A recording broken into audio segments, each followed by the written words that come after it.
et neveu de peintre, Mondrian développa inévitablement une sensibilité artistique au sein même de sa famille.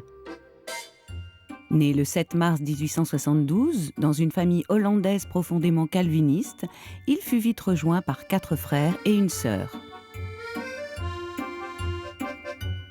Comme son père, Pieter Cornelis Mondrian était principal et professeur de dessin dans une école primaire, le jeune Piet Mondrian grandit non seulement parmi les dessins et les estampes de son père, mais aussi dans la dévotion religieuse et les charges de l'enseignement.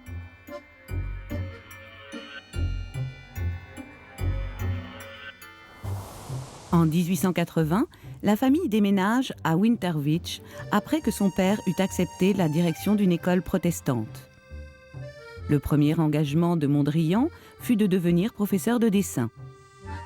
Il obtint son diplôme de professeur de dessin pour école primaire en 1889 et celui d'enseignant en école secondaire un peu plus tard en 1892. Bien que tout laissait à penser qu'il suivrait les traces de son père, il ne sera jamais enseignant. À l'âge de 20 ans, tout semblait clair pour lui. Il quitte Winterwich pour la Rijksakademie d'Amsterdam avec la ferme intention de peindre. Sur les conseils de son père, Mondrian s'engage dans une carrière artistique, mais en réalité ce fut plutôt son oncle qui l'orienta vers la peinture. Dans les années 1890, l'oncle et le neveu peignent et dessinent souvent ensemble dans la campagne, réalisant des petites études à l'huile le long de la rivière Gain, un sujet que le jeune Mondrian reproduira de nombreuses fois. Fritz Mondrian fera découvrir à Piet ses premiers coups d'œil sur la splendeur de l'horizon et le conduira directement vers les techniques de l'école de La Haye, institut qui, à la fin du XIXe siècle, mélangera les techniques françaises et hollandaises pour la plus grande renommée de la peinture hollandaise. Après 3 ans d'études à plein temps à l'Académie royale d'Amsterdam, Mondrian continua à suivre des cours du soir, subvenant à ses besoins en faisant des copies de tableaux.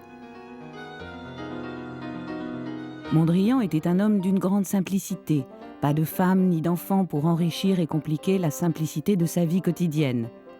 Pas non plus pour exiger et lui imposer un certain confort qui troublerait la tranquillité de l'atelier où il vivait et trouvait la réelle mesure de ce qu'il cherchait. Tandis que sa réputation de peintre paysager hollandais devenait celle d'un artiste international influençant le monde de l'art et du design, Mondrian préférait toujours la simplicité de son atelier, dans lequel il travaillait avec sévérité et concentration. Mondrian fut un ascète comme il en existe rarement. Délibérément, il réduira ses besoins au strict minimum. Cela lui vaudra une concentration immense et une influence grandissante. Cet homme énigmatique et impressionnant sera un peintre philosophe qui confère une pensée philosophique à la peinture.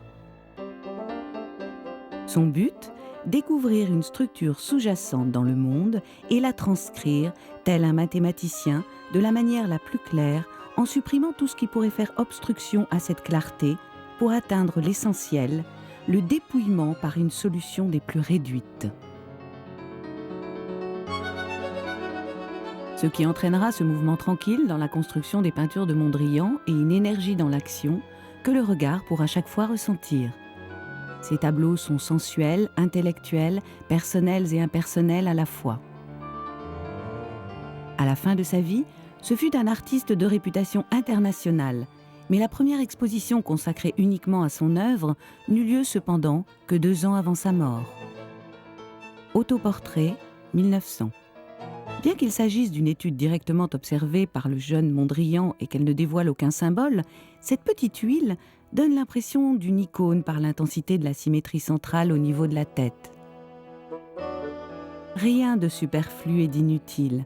L'artiste présente une image de lui-même d'une profonde intensité, vive et intellectuelle, dans la puissance du regard réfléchi dans le miroir, presque hypnotique.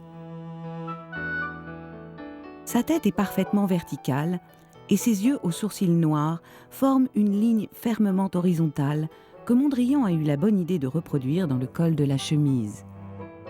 Cette toile traduit une introspection profonde et un regard attentif sur lui-même. Maison avec peuplier, 1900. Nature morte avec buste de plâtre, 1900. Composition compliquée et recherchée, dans laquelle Mondrian essaye de positionner avec précision chaque objet et chaque espace de ce tableau. Les cercles concentriques du bol se réfléchissent et dominent le mur du fond, parallèlement aux espaces plans.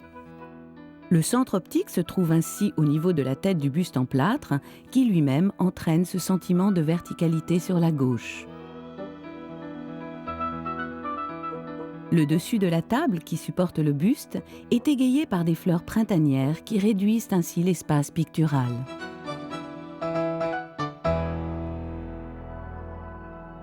Un arrangement d'une précision mathématique dans cette nature morte, où chaque objet et chaque espace sont représentés avec un strict contrôle des formes et des lignes en travers de la toile. Rien ne peut changer. C'est un tour de force, une prouesse technique dans la manipulation des formes et des objets pour atteindre cette composition d'une rigidité monumentale. Vue de la ferme, 1898-1900.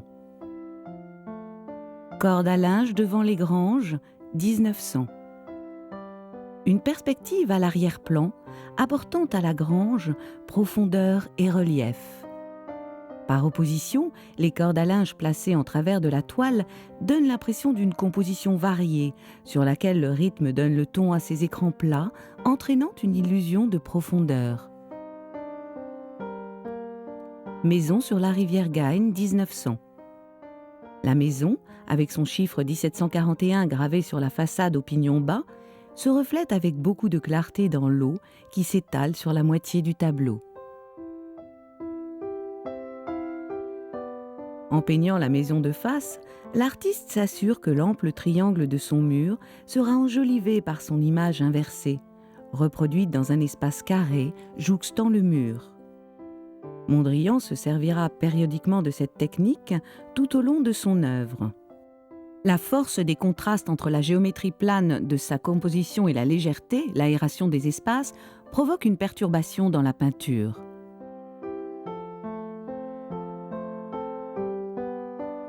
Construite en bord de rivière, avec sa façade réfléchie dans l'eau, la maison semble fermement installée dans les airs en même temps qu'à la campagne. La rive qui sépare la terre de l'eau divise aussi le tableau. Dans la campagne hollandaise, l'habitation est souvent bâtie de façon précaire entre ciel et eau. Une manière de peindre qui se sert des forces de la nature, rigidité géométrique de l'habitation au milieu de la rondeur des arbres. Moulin près de l'eau, 1900-1904. Cette représentation du moulin montre ouvertement la précarité du contrôle de l'être humain sur les forces de la nature. Sur cette toile, Mondrian peint à nouveau une forme triangulaire se reflétant dans l'eau, quoiqu'ici, l'espace vide est défini par les arêtes de l'aile du moulin et leur support. Cette fois encore, une forme carrée, que Mondrian appelle plus tard de façon inexacte un losange, domine la composition et relie l'espace supérieur sur lequel tournent les ailes du moulin à la réverbération sur l'eau en contrebas. L'imposant moulin élève sa masse sur une étroite bande de terre qui partage le tableau à l'horizontale. La clôture et ses reflets accentuent cet effet. La composition de cette peinture est élaborée minutieusement par l'artiste. Et l'on trouve dans la géométrie de sa structure l'intention de montrer l'équilibre avec lequel le moulin gère les forces entre l'air et l'eau, ce qui est sa fonction primaire. La fabrique de bougies, 1900. Mondrian bâtit sa toile avec le langage de lignes géométriques habituelles. Il définit une opposition entre les grandes cheminées d'usine et leurs reflets en contrebas du tableau, créant encore la ligne horizontale dominante de cette œuvre. Dans cette simplicité de division d'espace plan sur la toile, l'usine massive semble se refléter sur l'eau dans une forme de losange compressée. Qui habite au-dessus, habite l'eau profonde. Entre ciel et eau, la masse sombre de l'usine illustre l'activité humaine juchée sur une bande de terre au ras de l'eau.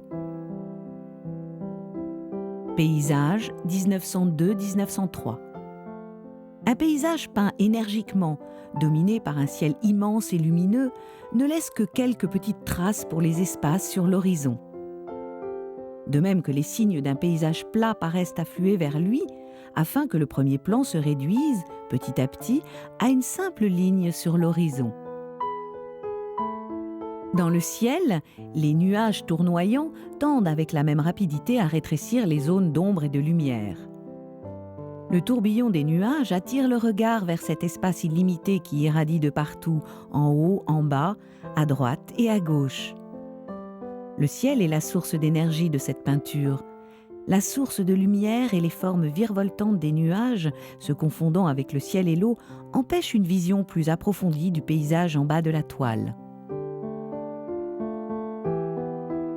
Paysage au clair de lune, 1902-1903. Il s'agit là sans doute d'un parallèle avec le tableau précédent. La lumière, le mouvement des nuages et de l'air dominent également cette toile, éclairée ici par la lune pâle sur le paysage arboré et les champs plats. Deux utilisations différentes de la peinture donnent ainsi l'intensité de la lumière, la couleur et les tonalités. Ces peintures opposent la lumière du soleil et du jour à celle de la lune. Canal près de la ferme Lanzig, 1901-1902. Sur ce tableau, le canal s'étend langoureusement jusqu'au point de fuite au-dessus du centre de la toile. L'horizon se situe en haut et au premier plan, un arbre unique et sans feuilles relie la peinture de bas en haut. Mondrian choisit cette disposition avec soin, dans le seul but de montrer que le canal s'étend jusqu'à l'horizon de son tableau. Canal près de la ferme Lanzig, 1901-1902. Dans cette peinture relativement carrée, deux arbres occupent le premier plan et le canal s'écoule vers la droite. Les deux tableaux réduisent l'espace de peinture en accentuant l'importance des formes claires et précises des arbres, des bords du canal et de l'eau. Le second plan est défini par une petite passerelle permettant d'accéder d'une rive à l'autre. Deux sujets tiennent la toile, les arbres et le canal. Arbres au bord de la rivière Gain, 1898.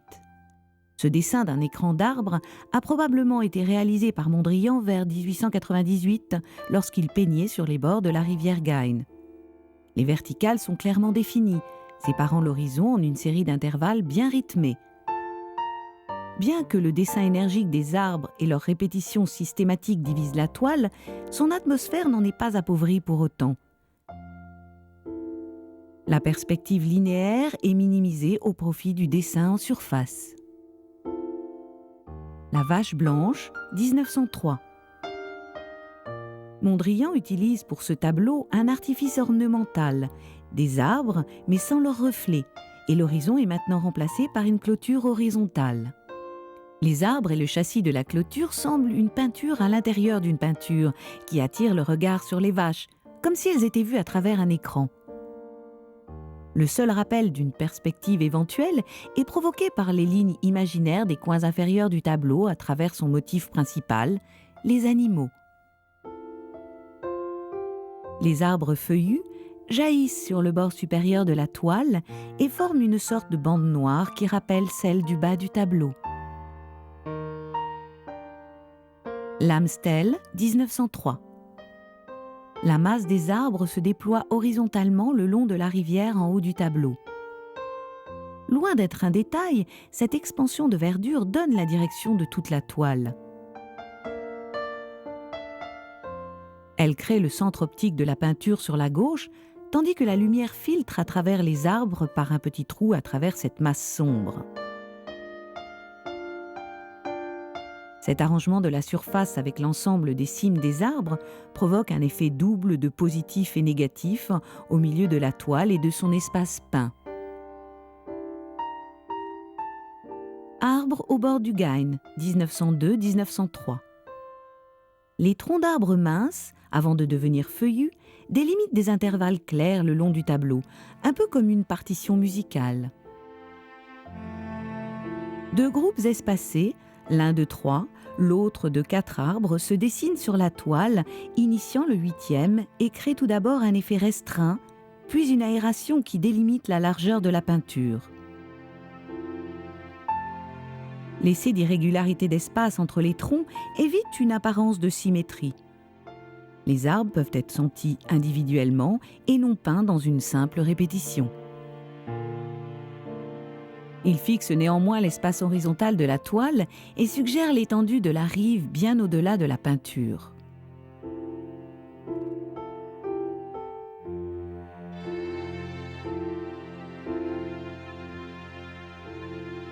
Ferme, 1905. Se servant des arbres comme d'un écran, Mondrian pose le regard sur une vue cinématographique d'un espace lointain et ouvert. La ferme semble emprisonnée par son environnement, des coups de pinceau en bas et en haut du tableau suggèrent les branches feuillues dans un rythme répétitif qui s'envole jusqu'au ciel. Les arbres qui relient la terre et le ciel semblent immenses et remplis de vitalité. Peints presque systématiquement, ils forment 3 configurations du paysage plus ou moins lointains. Et du fait de leur symétrie, la représentation centrale domine, indiquant le point de fuite de la perspective. L'impression est encore amplifiée par les arbres qui bordent la peinture, comme si l'espace clair du centre les repoussait hors du tableau. À Lappenbreek, Winterswijk, 1904.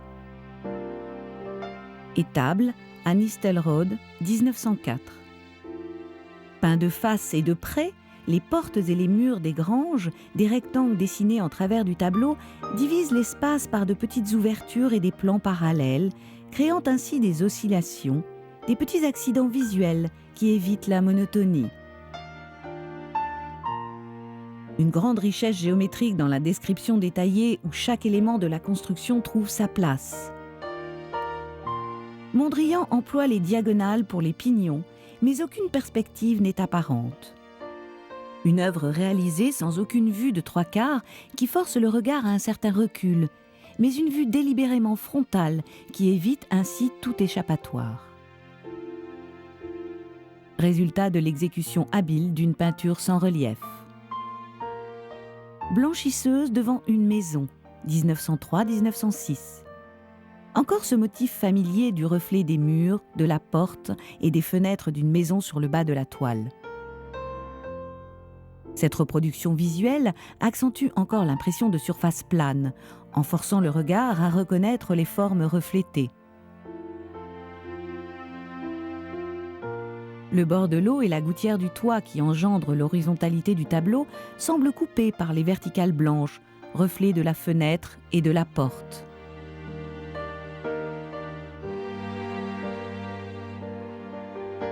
Moulin sur le Gain, 1905-1907.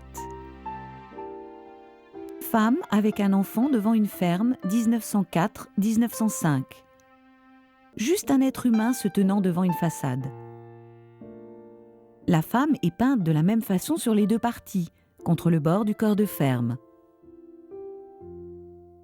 Les murs forment une parallèle dans l'espace, chaque bâtiment est un rectangle sur lequel d'autres petits rectangles peints représentent les portes et les fenêtres. Bien que Mondrian semble peindre selon les techniques de la peinture hollandaise du XVIIe siècle, il ajoute pourtant des transformations qui minimisent les effets d'une peinture superficielle, créent une superposition des sujets et suscitent une plus grande profondeur au tableau.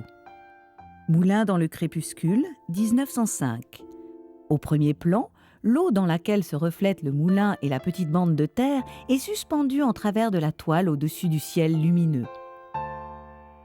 La manière de peindre dans une extension latérale accentue l'impression de paix du soir sur les larges étendues des champs. Cette immensité est seulement rompue par la silhouette massive du moulin, que Mondrian peint avec une stricte symétrie. Le support des ailes forme une croix avec le moulin et crée ainsi le mouvement de rotation. Cette croix émergeant sur l'horizon au bord du tableau comme en élévation produit un contraste harmonieux et simplifié sur le paysage. L'étendue de la nature crée l'horizontalité et le petit personnage la verticalité.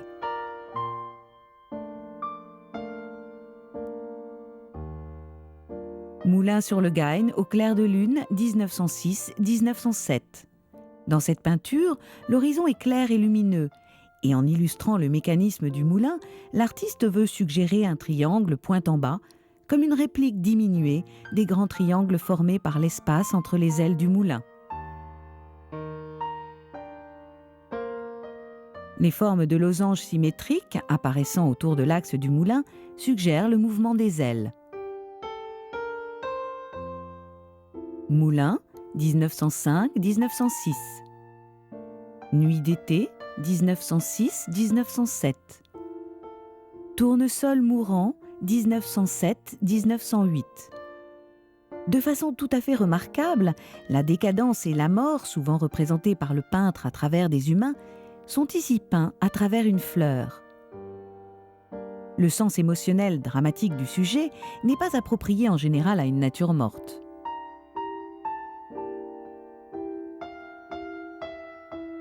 Mais cette représentation de la décadence et de la mort d'une plante a la puissance et la grandeur d'un portrait.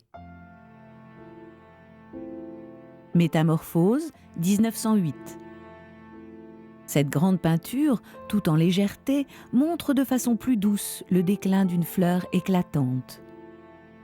Comme tous les êtres vivants se décomposent, les fleurs perdent leur allure vigoureuse pour retourner à la terre et à la renaissance. Mais si le tournesol rappelle le soleil, le chrysanthème, lui, rappelle la lune. La naissance, la vie et la mort, une boucle éternelle. Chrysanthème, 1909. Dévotion, 1908.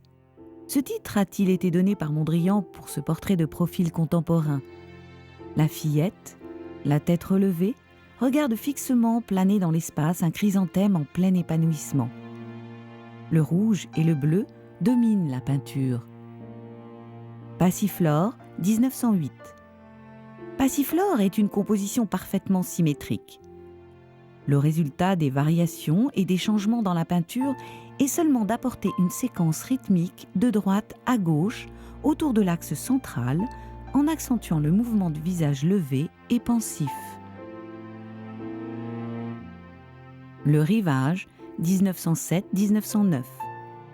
Les nuages au centre, au-dessus du rivage, reprennent le motif familier du triangle, mais replacés dans l'atmosphère changeante du bord de mer.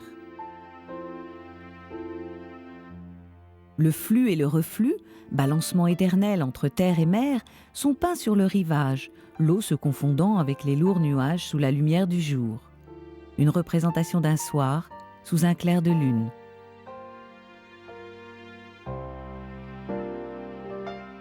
Paysage au clair de lune, 1907-1908. Vieux moulin à eau sous la lune, à Oélé, 1907. Paysage avec lune, 1907. Arbre se reflétant dans la rivière Gain, 1905. Bergerie le soir, 1906. Au bord du Gain, avec lever de lune, 1907-1908. L'arbre devient une créature vivante, source d'énergie pour tout ce qui l'entoure. La lumière, l'eau et la terre dans laquelle il vit, croît et meurt. Le gris orangé des arbres sont peints à contre-jour sur fond de ciel rouge et de lune jaune. Le balancement de leur feuillage produit un mouvement qui est l'essence même du tableau, ainsi que sa vitalité. Le rouge remplace le vert qui dominait les premières études de cette toile, et l'accroche visuelle qui se trouvait dans l'écran des arbres est devenue une lune dans un ciel rouge. Ferme avec bétail et saule, 1904. Ferme à Duivendrecht, 1906. Ferme à Duivendrecht, 1907. La silhouette décharnée et irrégulière des branches dépouillées contre le ciel devient un rythme tout en courbe. Les petites branches tordues forment de petits cercles, une multitude de petites cellules au travers desquelles on aperçoit le ciel.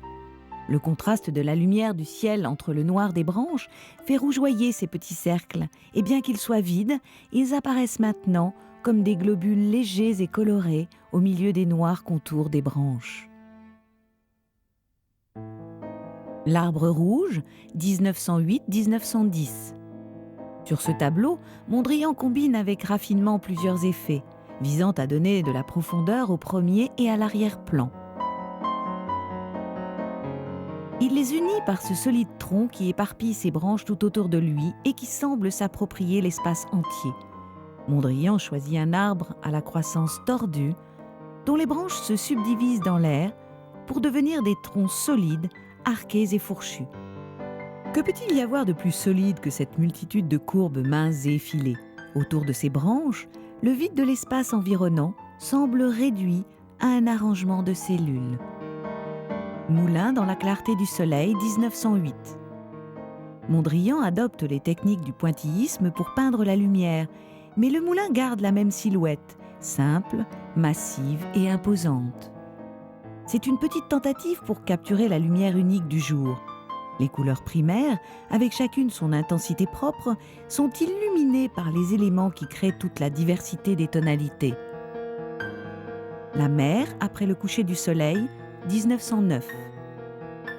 Le rivage et la mer s'étirent jusqu'au bord de la toile. Un mouvement unique, le flux et le reflux. Aucune trace d'être humain à la rencontre de la nature, juste le ciel et la mer dans le temps et l'espace. Représentation d'un thème éternel. Plage à Domburg, 1909. L'étendue tranquille de la mer contraste avec la plage peinte de petits coups de pinceau clairsemés, tandis que le ciel est un aplat de taches régulières formant un mur de couleurs.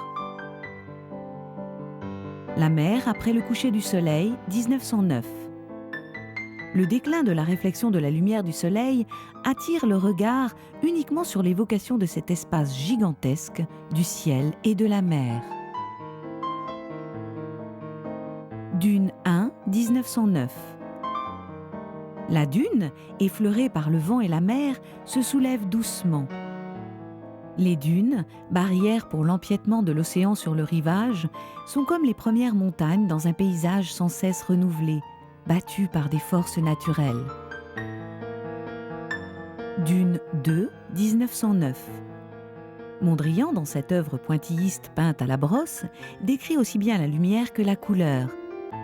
Il enjolive les douces courbes naissantes des dunes, répétées dans les mouvements circulaires de la mer, en les unissant dans un même tourbillon. Dune 3, 1909. Dune 6, 1910. Cette dune en triangle ascendant trouve son écho dans la courbe doucement descendante du premier plan. Le rivage dresse sa masse monumentale contre la mer. Paysage de dune, 1910. En observant la mer et le rivage, Mondrian voulait saisir sa respiration. Cette peinture montre les mouvements tels qu'il les voyait sur le sable. Phare à Westkapelle, 1909-1910. Cette toile est réalisée de la même manière que ses marines.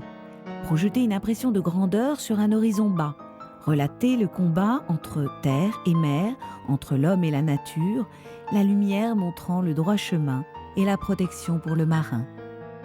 Les fenêtres ouvertes des deux côtés de l'édifice sont comme des hiéroglyphes sur un obélisque se dressant vers le ciel, telle une lanterne presque invisible. Église à Domburg, 1910. Moulin rouge, 1910.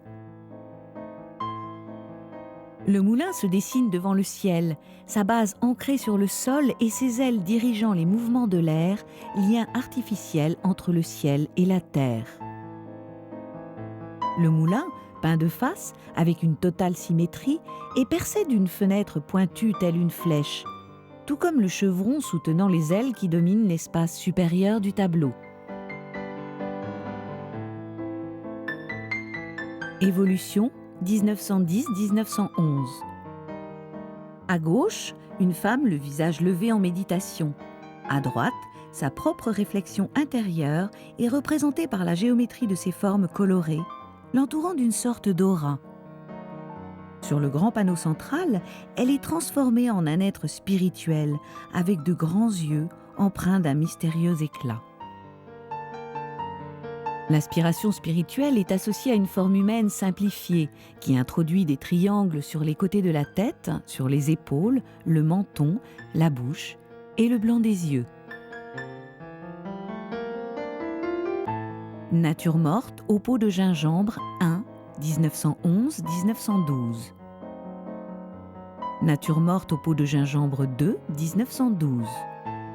Le pot rond reste central et le premier plan est toujours le même que sur le précédent tableau. Mais seul le bleu clair de la jarre et le blanc de l'étoffe peuvent être perçus comme des objets. Autour d'eux, enfouis dans des couleurs grises aux tons similaires, les différents objets perdent leur identité et sont réduits à une série aux contours simples et interconnectés. Personnage femme, 1912. Nu, 1911-1912. Une femme blanchâtre émergeant au milieu d'espaces plats d'un monotone gris-vert, un sujet rarement peint par Mondrian. La représentation des lignes s'inscrit fortement dans l'espace pictural et souligne à elle seule toute la puissance du tableau. La préférence de l'artiste pour les vues de face se retrouve encore dans cette toile avec le personnage et les aplats qui l'entourent. Les seins et les épaules sont eux-mêmes définis par des droites. Arbre, 1911-1912. L'influence récente du cubisme sur cette toile est évidente, bien qu'elle puisse soutenir une comparaison avec le tableau Arbre rouge. Le cubisme amène Mondrian à renoncer aux détails et aux courbes au profit de motifs organiques transversaux et clairs qui laissent apparaître des cercles ébauchés au centre de la peinture et au milieu de l'arbre. Composition avec Arbre 2, 1912. Arbre gris, 1912. Pommier en fleurs, 1912. L'arbre n'a pas de fleurs identifiables et lui-même est difficilement discernable. Cependant, le sujet reste central et joue un rôle important dans la composition rythmique, même si la compréhension s'avère moins accessible. L'arrière-plan et le premier plan s'imbriquent pleinement l'un dans l'autre. Mondrian n'utilise pourtant que des lignes droites et des ellipses pour croiser les différents espaces plans de sa peinture. Arbre, 1912. Composition numéro 3, 1912-1913. Seule la connaissance d'œuvres similaires nous rend le tronc d'arbre identifiable, au centre en bas.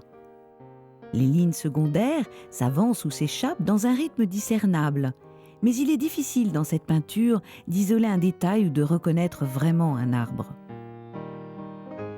Composition ovale avec arbre, 1913. Cette composition ovale et verticale contient une myriade de lignes et de plans voilés et ocre jaune qui s'entrechoquent constamment les uns avec les autres en formant une sorte de labyrinthe zigzagant en travers de la toile. Le rythme prend le pas sur le sujet et la construction du tableau passe avant la manière de peindre. Composition en gris-bleu, 1912-1913. Façade de bronze et de gris, 1913-1914. Cette structure cellulaire est construite presque entièrement de lignes horizontales et verticales. Disséminées en travers de la toile, elles entourent chaque cellule et restent parallèles les unes aux autres sur l'espace du tableau. Au milieu de cette construction homogène apparaissent 2 diagonales et quelques plans horizontaux en ellipse. De grands aplats dominent la moitié inférieure du tableau, tandis que des lignes horizontales occupent le centre et que les plus petits aplats se trouvent sur l'espace supérieur. Composition numéro 14, 1913. Une peinture de structure cellulaire faite d'un assemblage de petits aplats d'un doux format ovale. Tout comme le motif de l'arbre, les formes naturelles sont réduites à l'essentiel, une structure rythmée dans laquelle tous les détails et les descriptions particulières ont été gommés. Composition numéro 9, façade bleue, 1913-1914. Composition en bleu et rose, composition de lignes et couleurs, 1913. Mondrian construit ces espaces plans rectangulaires en un motif transversal. Il renforce la construction par un assemblage prépondérant de plans horizontaux, tous dans une seule direction, puis de plans verticaux, eux-mêmes dans une autre direction, et enfin des espaces carrés ajoutés ici et là. Composition en gris et jaune, 1913. Cette composition semble une vaste cité. Son rythme évolue dans une forme de T plutôt qu'en forme de croix, et il est vraisemblable que cette peinture ait été inspirée par les rails de chemin de fer de la gare Montparnasse. Le motif de treillis, le long du bord supérieur, est peut-être un pont de chemin de fer, et les formes presque carrées à droite font penser à des immeubles. Composition ovale aux couleurs lumineuses, 1913-1914. Composition ovale, 1914. Cette œuvre, essentiellement dominée par une émergence de rouge, de jaune et de bleu, même si ce ne sont pas les couleurs primaires, montre une nouvelle manière de peindre. Les tons sombres de la partie inférieure progressent jusqu'à devenir plus clairs dans la partie supérieure. Ils apportent ainsi la profondeur dans la toile et l'utilisation de formes plates et parfois de diagonales crée l'atmosphère du tableau. Composition ovale, peinture 3, 1914. Composition numéro 6, 1914. Jetée et océan, 1914. Une des caractéristiques uniques de l'œuvre de Mondrian se trouve dans cette symétrie autour d'un axe central vertical, réel exemple d'équilibre du tableau. L'axe est construit par des multitudes de lignes verticales, toujours différentes. Composition numéro 10, Jetée et océan, 1915. Aucune symétrie n'apparaît dans cette toile, aucune ligne ne forme un rectangle ou un carré fermé. L'espace blanc envahit tout l'ensemble de la peinture. Pas de couleur, ni courbe, ni diagonale, aucune unité ni consistance. Une représentation agitée et scintillante du mouvement de l'océan. Composition avec ligne, composition en noir et blanc, 1917. Composition en plan de couleur A, composition en plan de couleur sur fond blanc, 1917. La particularité de cette œuvre se trouve dans ce carré ou ce presque carré rouge, juste au-dessus du centre de la toile. Cette position lui donne un sentiment visuel statique. Les deux plus longues lignes noires s'associent avec ce rectangle rouge. Autour de lui planent d'autres rectangles rouges, bleus, jaunes, qui paraissent prendre possession de l'espace blanc de toute la toile. Composition en plan de couleur B, 1917. Cette composition reprend toutes les particularités de composition en plan de couleur A, mais avec beaucoup moins de lignes noires. Moulin le soir, 1916. Le moulin est vu d'en bas afin que sa silhouette massive se détache sur le ciel plombé de nuages ronds éclairés par la lune. Autoportrait, 1918. Élégamment vêtu d'une tenue de ville et d'un nœud papillon, rasé de près et sans un cheveu qui dépasse, le peintre philosophe se lance un regard de défi dans le miroir et par extension à l'observateur. Derrière lui, accrochée comme un manifeste de ses œuvres, une peinture composée de rectangles dont les côtés sont perpendiculaires et parallèles entre eux. Composition en plan de couleur, 1918. Composition en plan de couleur fait partie de la série de tableaux peints avec des rectangles de couleur qui semblent flotter sur un fond blanc. Aucune superposition ni ligne noire sur la toile. Seulement quelques surfaces qui se juxtaposent et d'autres qui s'échappent des bords de la peinture. Composition avec ligne grise, 1918. Une toile carrée, peinte dans le sens des diagonales, une pointe en haut et l'autre en bas. Ce tableau est divisé comme un jeu d'échecs en 64 petits carrés, 8 de chaque côté. Au sein de cette structure, Mondrian provoque une irrégularité par des moyens simples en épaississant certaines lignes horizontales ou verticales. Composition avec noir et gris, 1919. Composition en losange, surface claire avec contour gris, 1919. Losange, 1919. Des gris fondus et légers et des bleus et des jaunes remplissent les espaces quadrillés. Comme les lignes se dessinent au-delà des limites du losange, elles semblent être des plans s'imbriquant les uns dans les autres plutôt que comme des espaces unis. L'œil suit les lignes dans leurs différentes intersections et leurs fins au travers de la toile. Cette grille au tracé géométrique démontre que tous ces plans et ces lignes sont en relation les uns avec les autres, soit par des longueurs multiples ou grâce à l'unité de la surface des carreaux. Composition, couleur claire et ligne grise, 1919. Composition en damier aux couleurs claires, 1919. Un ensemble de carrés tous de même dimension. Seule la couleur provoque une discontinuité dans le tableau. Les mathématiques de Mondrian gardent toujours un côté calme et mystique. Le mouvement est calqué sur la proportion, de même que sur le jeu des couleurs et des positions. Composition en damier aux couleurs sombres, 1919. Composition avec gris, rouge, jaune et bleu, 1920. Composition avec rouge, bleu, noir et gris-jaune, composition C, 1920. Composition avec rouge, jaune, bleu et noir, 1921. Cette peinture montre des petits plans étroits et marginaux, tandis qu'un grand carré rouge domine l'espace restant, qui est lui-même un carré approximatif, bien qu'un peu tronqué en bas à gauche. Ce carré rouge forme une diagonale puissante et sa ligne droite inférieure se croise pour former comme un petit carré lui-même divisé horizontalement. Deux rectangles identiques au-dessous introduisent une verticalité dans l'ensemble et cela se reproduit sur la gauche. Les lignes, les couleurs et leurs proportions, toutes suggèrent un mouvement à l'intérieur de l'espace limité de la toile. Composition avec rouge, jaune et bleu, 1921. Le jaune esquissé uniquement à droite peut provoquer un sentiment d'horizontalité si l'on imagine une extension de la surface.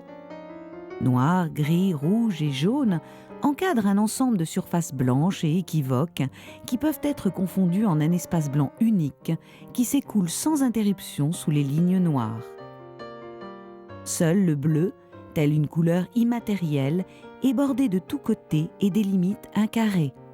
Chaque couleur tient sa propre place dans la grille, mais bouge dans ou hors du tableau, selon le regard de chacun. Losange, 1921. Losange emploie 4 lignes horizontales et 3 verticales, mais une seule englobe pleinement l'espace.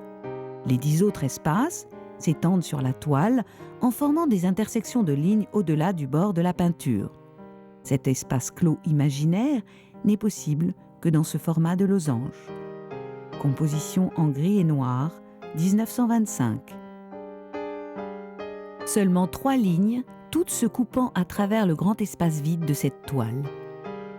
Seule une partie du bord des espaces inférieurs, en bas à gauche, paraît dans l'espace. Tous les autres semblent s'échapper du tableau. Aucun plan des 4 parties n'est réellement défini. Composition 1 avec jaune et bleu, 1925. Cette toile est construite avec seulement 3 lignes et 2 espaces de couleurs. Aucun des plans de cette création n'est fermé, donc tous, que ce soit le blanc, le bleu ou le jaune, semblent se répandre hors du tableau à l'infini. Le croisement des lignes indique cependant une limite de ces espaces. La plus grande partie est différente, car elle n'est fermée que sur 3 côtés. Mondrian voulait en effet n'introduire et ne montrer qu'un seul croisement dans toute sa toile. Donc, l'autre croisement ne doit être que suggéré. Composition avec noir et bleu, 1926. Un losange et 2 lignes. Leur intersection est symétrique par rapport à la couleur bleue et semble être la base du tableau, même si l'artiste l'a représenté en forme de losange. Composition avec noir et blanc, 1926. Composition avec rouge, jaune et bleu, 1927. Cette toile montre une attitude nouvelle du peintre, son retour progressif à la complexité, jouant avec le mouvement entre les intersections des lignes dominantes et les formats des espaces peints. On trouve dans cette peinture des petites lignes plus épaisses et des longues lignes plus fines. Composition avec rouge, jaune et bleu, 1928. Le concept de l'espace principal blanc demeure, mais toutes les autres parties sont rouges, jaunes, bleues, grises ou noires. Ici, le rouge domine. Composition 1929. Foxtrot 1929. Composition dans un carré 1929. Pas d'espace fermé dans cette composition, mais le carré reste toujours l'élément principal qui s'étend maintenant à droite jusqu'en bas de la toile. Les surfaces planes se rapprochent encore du carré, mais ne correspondent pas aux espaces colorés diagonalement opposés. Elles sont bordées en haut et à gauche par de la couleur et se terminent par une épaisse ligne horizontale en bas du tableau. Composition 1929. Composition avec jaune 1930. Composition 2 avec ligne noire 1930. Mondrian supprime toute couleur pour ne présenter que 3 lignes. Il ne reste plus qu'un croisement de lignes et une ligne interrompue qui augmente l'intensité du bord de cette toile. La volonté de l'artiste de diviser la moitié droite du tableau en 3 parties ajoute un effet positif, comme la création d'un espace et donne au tableau une plus grande clarté d'exécution. Foxtrot 1, 1930. Composition avec 2 lignes, 1931. Une des œuvres les plus minimalistes de l'artiste, une ligne horizontale croise une ligne verticale sur l'un des bords du tableau. Mondrian n'aurait pas pu aller plus loin dans l'esprit de réduction, mais même là, on trouve interaction et complexité. Il a représenté des effets combinés de symétrie et d'asymétrie dans lesquels une structure pratiquement symétrique est à peine suggérée dans le format de losange afin que ces lignes soient verticales et horizontales. Composition avec rouge, jaune et bleu, 1932. Composition avec bleu et jaune, 1931. La clarté, la pureté de réduction de la couleur et les blancs dominants déterminent des moyens inépuisables d'exprimer le mouvement. Tout est ouvert, les liens sont réduits à leur plus simple expression. Mondrian n'a eu besoin que de 3 lignes et de 2 couleurs. Composition C avec rouge et gris, 1932. Composition aux lignes jaunes, 1933. Sur 2 points au moins, cette peinture est innovatrice. Les lignes sont jaunes et ne se rencontrent jamais sur la toile. Mais si on les prolonge hors du tableau, elles formeront un rectangle qui pourrait se trouver être aussi bien un carré. Les lignes varient de largeur et de longueur. Chaque bande jaune découpe un triangle équilatéral qui se dessine sur le bord du tableau. L'espace blanc au centre semble s'étendre et carrément repousser les bandes à l'extérieur et inversement, les bandes se compriment pour faire entrer le rectangle dans le tableau.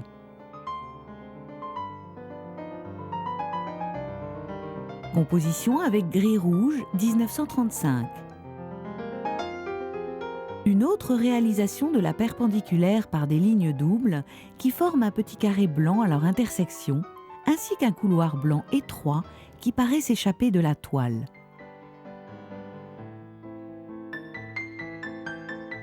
La structure se trouve enrichie par une augmentation complexe des liens et des rythmes unissant chaque ligne.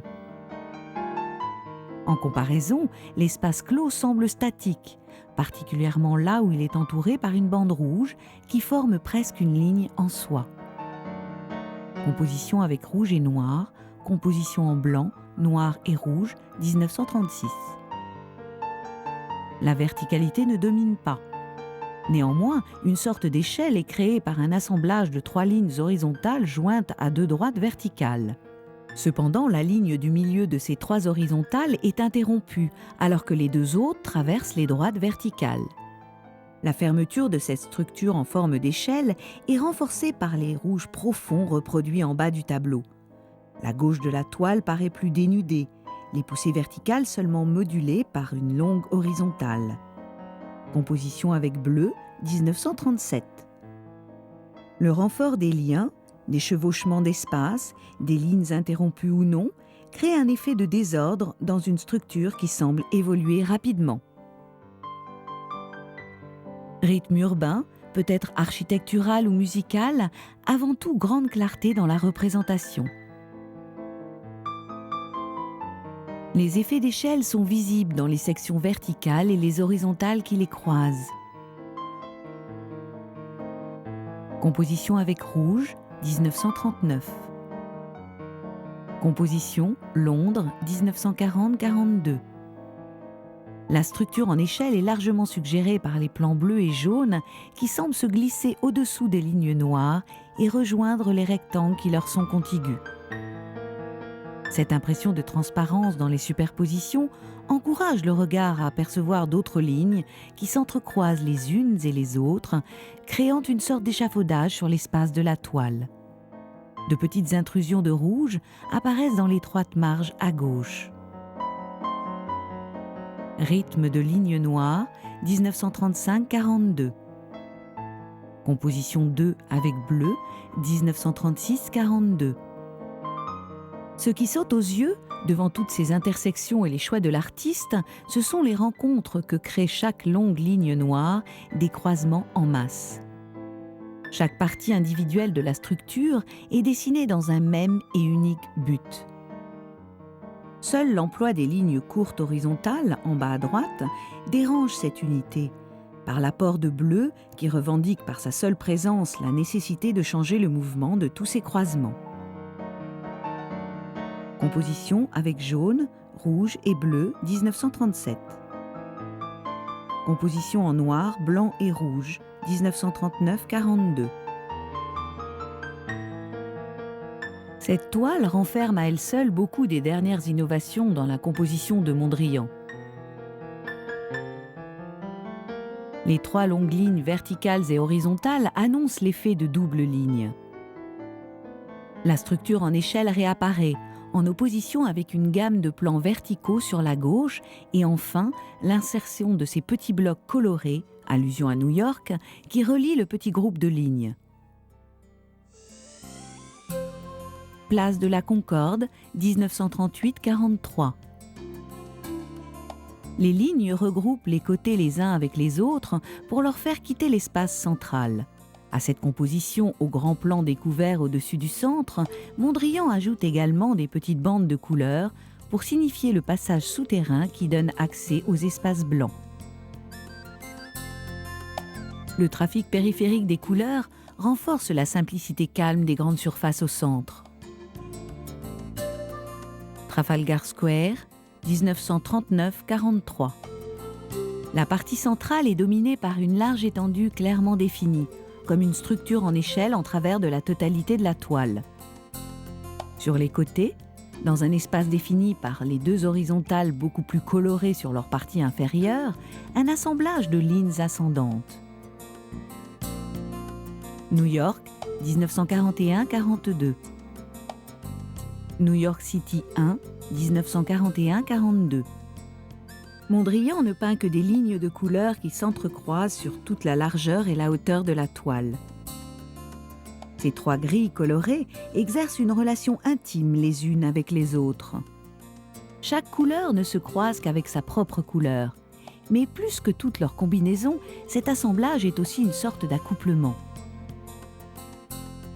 Ces 3 couleurs primaires provoquent un effet de profondeur dans l'espace, le bleu en dessous, puis vient le rouge et enfin le jaune. Cette peinture suscite une énorme activité dans laquelle chaque croisement de couleurs est vu comme un événement pictural. New York City 2, 1942. New York City 3, 1942. Broadway, Boogie Woogie, 1942-43. Une grille formée d'aplats colorés ouverts, avec des lignes interrompues régulièrement par des petites taches rouges, bleues ou blanches, marque chaque croisement et provoque un rythme agité le long de toutes ces lignes pleines. De plus, Mondrian, en ajoutant des sortes de ponts de blocs de couleurs, relie les lignes entre elles, semblant ne laisser aucun espace vacant sur le tableau. À l'intérieur de ces blocs ponts, une division de bandes dans lesquelles sont peints des petits carrés jaunes ou blancs. Ces ponts sont en outre disposés autour de l'axe vertical de chaque groupe. Victory Boogie Woogie, un des derniers réalisés par Mondrian alors au sommet de sa gloire, peut être considéré comme un chef-d'œuvre du néoplasticisme. Mondrian meurt en 1944.